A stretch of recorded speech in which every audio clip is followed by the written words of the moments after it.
Hi, I'm Leena Rao here at Techcrunch TV. We are kicking off our Ask a VC series, and I'm going to be the host of this series. I'm really excited for our first guest here today.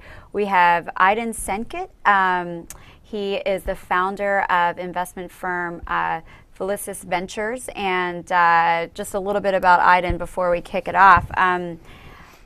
You were Google's first product manager. Your firm, you've been investing for some time now, but you just raised another $70 million for new investments. You've done over 80 investments, in total. And you just had your first billion-dollar acquisition of one of your portfolio companies, Meraki by Cisco for $1.2 billion. Correct. So congratulations. That was Thank a you. few weeks ago, right? So welcome to the show. I'm really excited for you to be here. I'd like to start out with the topic du jour in the investment community and startup world, the Series A crunch. And a lot of writers, bloggers have been writing about what is happening in the investment community right now. And some have been kind of commenting that and VCs as well have been commenting that at the seed stage it's much easier to get capital. But at the Series A stage, there's a crunch, and that there's just not a lot of money there, and VCs are sort of pulling back. Some people say it's across the board, the B, C, D. So I'm curious, what are you seeing, in your experience? So I think the answer is definitely a little bit more complex than just a simple yes or no. I think just to get quickly to the facts, certainly we have seen, in terms of market dynamics, a hardening of the stance, if you will. In general, kind of the bigger funds, the more kind of institutional Series A and Series B investors, kind of getting more conservative in terms of looking at fundamentals a lot more closely.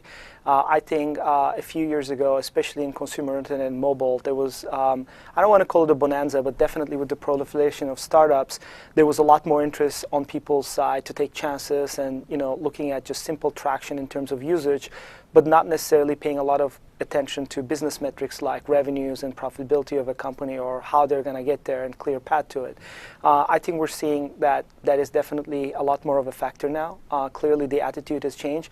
On the other hand, one can make the argument that, for instance, we as a firm always have a principle of not only do we look for iconic companies regardless of stage and geo, but we also look for a critical use case scenario. That's why we picked our focus areas that no matter what happens in the economy, if there's a Series A crunch or not, it's very important that the company's product and what they do should solve a fundamental problem and solve it in a novel way. So I guess from that sense, it's yes, so there is a recent trend of the Series A, Series B rounds getting more difficult and more business fundamentals being looked for. On the other hand, I think the writing was on the wall, and sooner or later, people will have to look at these companies as real businesses and not necessarily kind of wait for somebody else to come in and mark it up and give it more money. And I think a lot of founders, because there's been such an explosion in seed funding, kind of expected that, oh, this is great, like this is probably what all the other rounds are going to be, and sometimes they get into the mode of experimentation on whatever they're building, which is great, but you shouldn't lose sight of the fact that you're also building a real business, and at some point that is relevant and that needs to play into the concerns and metrics of what the funders are tracking. Do you think that VCs pulling back, that may result in some of these companies sort of hanging it up and then saying that we can't build a sustainable business? Is this sort of natural selection that's going to take place? Do you think that's what's going to kind of happen? And then the companies that are going to move on to the Series A, Series B stage are the ones that are real businesses? I love the way you called out natural selection. I think that's a really important thing. I think, look, it's a good thing that we have all these companies coming up, the startup ecosystem growing so rapidly. But on the other hand, I think it's only a natural thing, a Darwinian evolution, that only the healthiest and the best should get the funding to go to the next level. I mean, you could basically look at it from one of different ways, right? Number one, it is only natural that the best, most promising companies, as defined by the market and objective metrics, should get the funds. The second thing is, I mean, we have to remember that the Series A crunch is only relevant if you need to raise those funds. The other thing to go about, I mean, we have a significant international portfolio. We have investments in 7 countries. What we're seeing is outside of the US, the VC ecosystem is so weak and not deep. And so a lot of founders and CEOs have bootstrapped their companies. So it's an interesting thing that for them, Series So those founders don't necessarily need to raise, or they haven't raised at an early They level? haven't raised, they have raised a lot later, and they have figured out a way to sustain their businesses either through angels or family, or they've simply made the initial seed funding last a lot longer, to where if they were to consider a Series A, they actually didn't need the money, but they decided that they want to do it because they want to grow faster. So I think that's a good analogy. I mean, and I think that's why we keep coming back to our kind of guiding principle of making sure that it's a critical use, and the business fundamentals are there in terms of we can see that the investment is not necessarily that the company needs money, but they actually have a plan and they want to invest that money in fostering even faster growth. Now, when you look at a company, and you're pitched on an idea, are you thinking about revenue? Are you thinking about business plan? Is that part of the evaluation process? So I think we're all across the spectrum. I want to give you several examples. I mean, certainly when we make investments like Rovio, which is one of our leading investments, the company already had 12 million downloads. They clearly were not 1 billion downloads, and they had revenues. On the other hand, there are certain industries like commerce, enterprise, in this case, mobile gaming, because you can sell these things for 99 cents on the App Store. It's much easier to start getting the revenue generation earlier. And there are some other companies where it might take a while to build the revenues. In fact, a good example is one of our earlier exits, which was a Techcrunch winner, Mint. Right? It was a company where when I first saw it, it literally was a PowerPoint presentation and a half-working demo by Aaron Patzer, and it still had a lot of quirks. The UI wasn't there, but I could totally get the idea. And coming back to the critical use principle, he wanted to make sure that there was a big problem with people trying to save money, but they just didn't have time. So he's like, if I can make it as easy for them as the click of a button and they can see the full picture, they'll make the right decisions, right? So basically from that point on, the risk was more on the execution. Clearly he had the vision and he knew the product he wanted to build. He had the draft. So another good example is our investment in Brazil, diapers.com. I have 2 sons, and I thought the first time I had my son, I'm like, oh my God, I want to own stock in diapers.com. And then that's the time when Amazon bought the company. So I'm like, tough luck, we can't do that. Right. And then we found out about the baby.com in Brazil, and it was a PowerPoint. It was 2 founders going to Brazil saying, we're going to do diapers in Brazil. And so we take special pride because when we invested in the company, there was nothing. They were not even in Brazil to begin with, and they actually went to Brazil after the fact. So that's kind of an example where we took a chance, but again, it was one of those things that we got it, and again, most of the risk was on the execution side. Right, right. Well, that's a good segue into some of our reader questions that were sent in. Andreas, his question is, what is the best way to approach a VC, and how can you find the right fit? So that's a pretty big question, yes. But I think the best way to approach me, and this is pretty standard, but I think it is really good, especially for someone that I don't know, to have some context in 2 ways. Number one, for the email to be brief and having some factual bits and pieces of why that idea, that founder should be relevant to us for a conversation, maybe some common elements that we share. The second thing is some common contacts, because you want to establish reference. If you don't know the person, you want to have confidence that you can kind of back channel and find out about that person.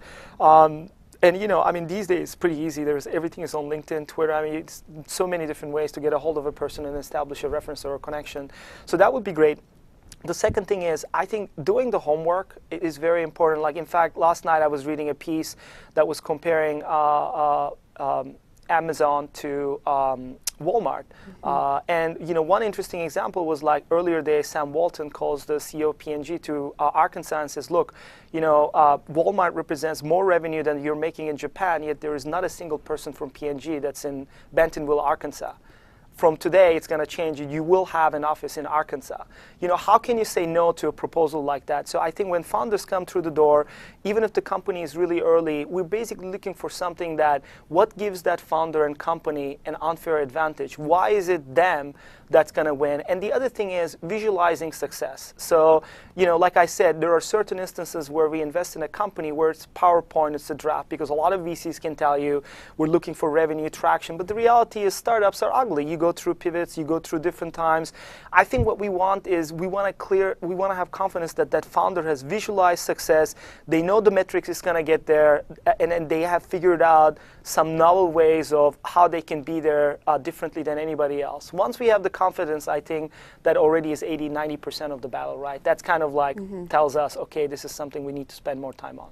Now, even if it's a good idea, do you automatically know when you get pitched an idea if the culture of the company, the founder, is the right fit with you and what their demands are, to yours and vice versa? So, going back to the second part of this question is how do you find the right fit when it comes to a VC? I think that's critically important. Look, we're a little bit of a different firm.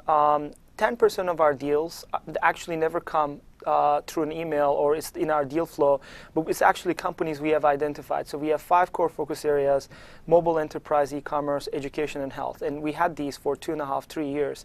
And it's very important for us to call our bets. So for us, when somebody comes through the door, one of the ways we can be respectful to the founders and one of the ways we establish fit is that if we haven't thought about the space and we're not experienced about the space, we don't think we're a fit to begin with.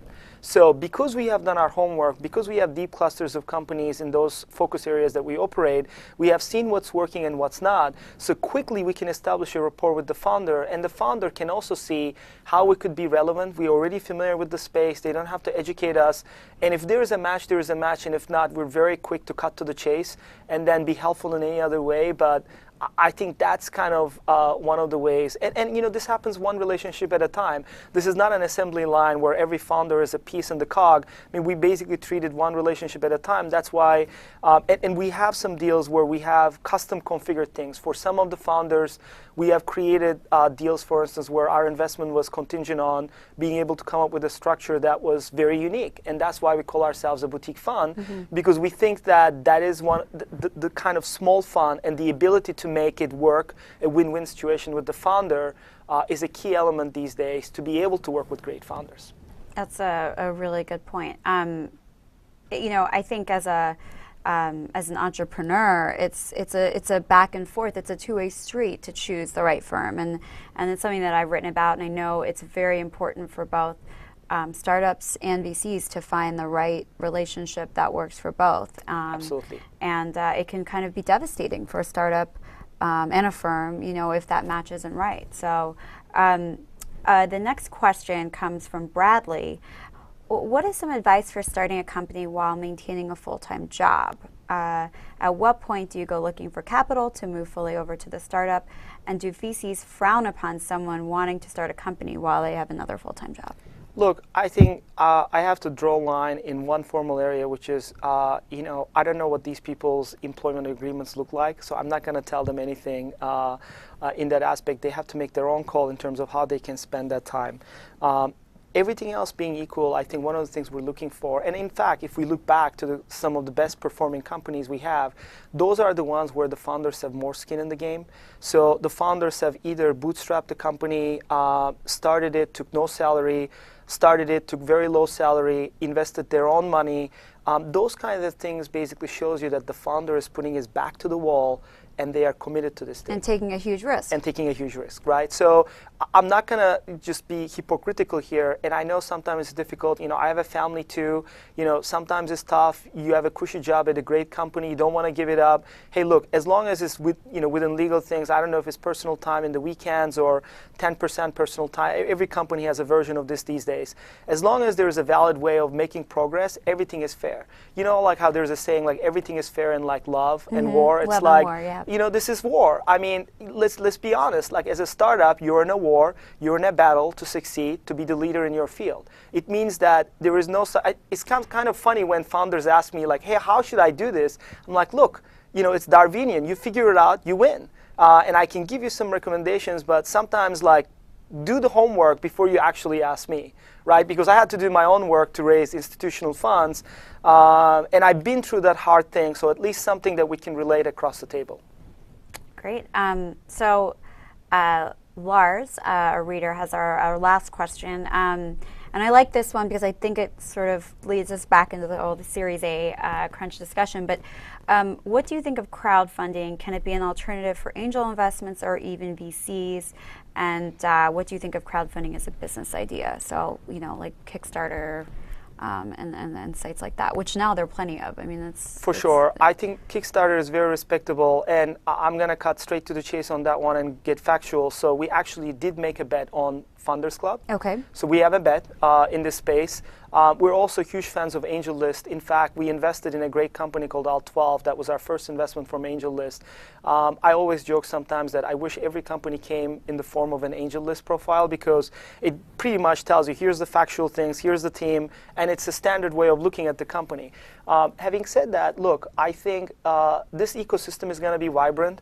I think these crowdfunding platforms like Kickstarter, which mostly focuses on a hardware product element for the most part, and they're doing really great with that. I don't think they're going anywhere. I think they make sense. There's also this question of, will they replace investors? I mean, look, I think we see this as a boutique business. We see this as a human element business. At some level, the founders will always want to have some relationship with their investors for whatever reason. They can do some part of the funding through the crowdfunding platform. Look, I think it's a great area. The more options the founders have, the better it is. I mean, just to conclude the point, one of my frequent advice to founders, and this is, by the way, applicable at any stage, seed, Series A, Series B, even at an exit. The job as a founder is to make sure there are as many options at the table as possible, right? That basically allows you to make better decisions and not to have one option to have too much leverage over you. So if there is, for instance, a dialogue with a VC and there is current funding and then there is connections through AngelList, it just makes the founders' lives easier to put multiple options at the table. So hopefully they can use that to improve their odds. Right. And so, sort of, as I said, getting back into that whole Series A crunch, I mean, some say that the proliferation of AngelList and other sort of similar models has caused all this seed funding to be pushed into the ecosystem, and so more and more startups are getting funded because these startups and founders just have more access to more capital. So, do you sort of see, as the Series A crunch takes effect, do you see that having a material impact on AngelList and some of these other sites? I don't think that's going to change, because there is always going to be significant interest. I mean, let's look at the realities. I mean, what is the current bank rate, for your money in the bank, risk-free rate? It's like probably not even 1%. Say it's 1%, I don't know the exact number. So there is a huge incentive for people to look at private and say, you know what, that's one way for us to get good returns on the capital. And especially if you're in the ecosystem and you're in tech, that means that you probably know people, you know a specific area, so you can make more educated bets than somebody who's somewhere in the middle of the country doesn't know about technology. So I don't think that's going to go anywhere. I think the thing that the founders have to be careful is that just because you get your seed funding doesn't mean that it guarantees the livelihood of the company, and the next round is going to be just as easy. This is basically, as a founder, you have the option, right? You can take that seed funding, extend it as much as possible. That's why Paul Graham tells his companies to be very scrappy. I think it's a universal lesson. And I think what founders do is either they can build a viable business where they don't need any funding, or if they're going to need funding, then they need to have a really, really sharp story. And if it doesn't work, I mean, it's not the worst thing at the end. I mean, we've seen a ton of our companies get acquired, and sometimes people say, oh, but what was the multiple? And some of them were not huge multiples, but then these companies became pivotal pieces in the acquiring companies. Like one of our companies became Google Hangouts, the other one became Apple Search. Karma, Facebook Gifts. Facebook Gifts. I mean, these are big deals. Right. And so to us, that is still a success for the company and the founder, right? And we put that first. You know how Steve Jobs says, if the product is great, everything else will work from that. And good financial results will follow. So that's been our approach too. Well, it's hard to top any advice from Steve Jobs, right? Well, Aydin, it was really great to have you here. Thank you so much for joining us.